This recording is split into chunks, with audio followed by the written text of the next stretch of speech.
আমাদেরকে তার সাথে সম্পর্ক যুক্ত রাখে। যখন আপনি কাউকে খুব মিস করেন, আপনি তাকে কল দিতে চান, তার কণ্ঠ শুনতে চান।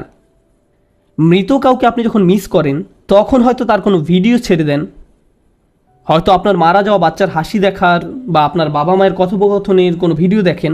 মানুষের যখন প্রিয় কারো স্মৃতি মনে পড়ে, সে তার সাথে কথা বলার জন্য উদ্গ্রীব হয়ে পড়ে। আল্লাহর কাছ থেকে আমরা যদি দূরে চলে যাই, তখনই আমাদের তার সাথে কথা বলা আরও বেশি প্রয়োজন। আমরা তার কথা শুনতে চাই, আর সেটি হলো আল্লাহ আমাদের দিয়েছেন। এই রমজান মাস জীবনের এক মহা সুযোগ।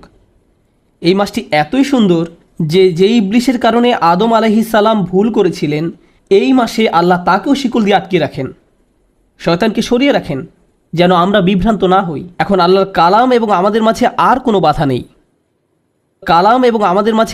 বাধা নেই, ফলে আমরা সহজেই কোরআনের সাথে যুক্ত হতে পারবো। সুবহানাল্লাহ। আজকের খুতবার শেষে এসে আমি এই মাসের অন্যতম একটা শ্রেষ্ঠ উপহার নিয়ে কথা বলতে চাই। রমজানের আয়াতের অনেকগুলো উপহারের কথা উল্লেখ করা হয়েছে, আমি শুধু একটি উপহার নিয়ে কথা বলতে চাই। আশা করি আপনি এই সুযোগ পরিপূর্ণভাবে কাজে লাগাতে পারবো। আল্লাহ আযজা ওয়া জাল্লা বলেন, ও ইযা সাআলাকা ইবাদি আন্নী ফাইন্নী করিব। আমার বান্দারা যখন আপনার কাছে আমার সম্পর্কে জিজ্ঞেস করে, বস্তুত আমি রয়েছি তাদের নিকটেই। আল্লাহ এখানে বলেননি যদি আমার বান্দারা জিজ্ঞেস করে, তিনি বলছেন যখন আমার বান্দারা জিজ্ঞেস করে, কারণ তিনি আশা করেন যে এটা অবশ্যই ঘটবে। আপনি হয়তো আপনার সম্পর্কে আশাবাদী নাও হতে পারেন, কিন্তু আল্লাহ আপনাকে নিয়ে আশা করেন।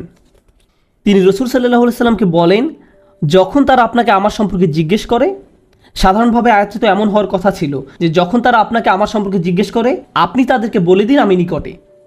এটা বলার পর তিনি তার রসুলের সাথে কথা বলা বন্ধ করে আপনার সাথে সরাসরি কথা বলা শুরু করলেন এবং বলেন, নিশ্চিতভাবেই আমি সন্নিকটে। আয়াতের মাঝখানে এসে বক্তব্যটি আর আল্লাহ এবং রসুল সাল্লাল্লাহু আলাইহি সাল্লামের সাথে না হয়ে আল্লাহ এবং আপনার সাথে সরাসরি হয়ে গেল। বহুদিন যাবৎ হয়তো আপনি আল্লাহর সাথে কথা বলেন না। আপনি যদি অনেক দিন কারোর সাথে কথা না বলেন, আপনার মনে হতে পারে সেও হয়তো আপনার সাথে কথা বলতে চায় না। আপনি অন্য একজনের মাধ্যমে তার সাথে কথা বলতে চান, আপনি তার সাথে সরাসরি কোনো যোগাযোগ করতে চান না। কিন্তু আল্লাহ আযজা ওয়া জাল্লা সেই দেয়ালটি ভেঙে সরাসরি আপনার কাছে আসেন এবং আপনাকে বলেন, ফাইন্নী করিব। তারপর আপনার হয়তো মনে হতে পারে তিনি কেন আমার দোয়ার জবাব দিতে যাবেন, কিন্তু আল্লাহ বলেন, উজিবু দাওয়াতাদ দাঈ। একটি মাত্র দোয়া করা হলেও আমি তার সাথে জবাব দেই, আমি সাথে সাথে তার জবাব দেই। যে দোয়া করে সে একটি দোয়া করলেও আমি সাথে সাথেই তার জবাব দেই।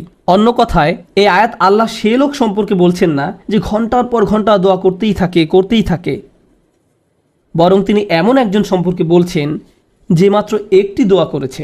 আল্লাহ এমন করে বলেন না যে ও সারা বছর তুমি পার্টি করে বেড়াতে,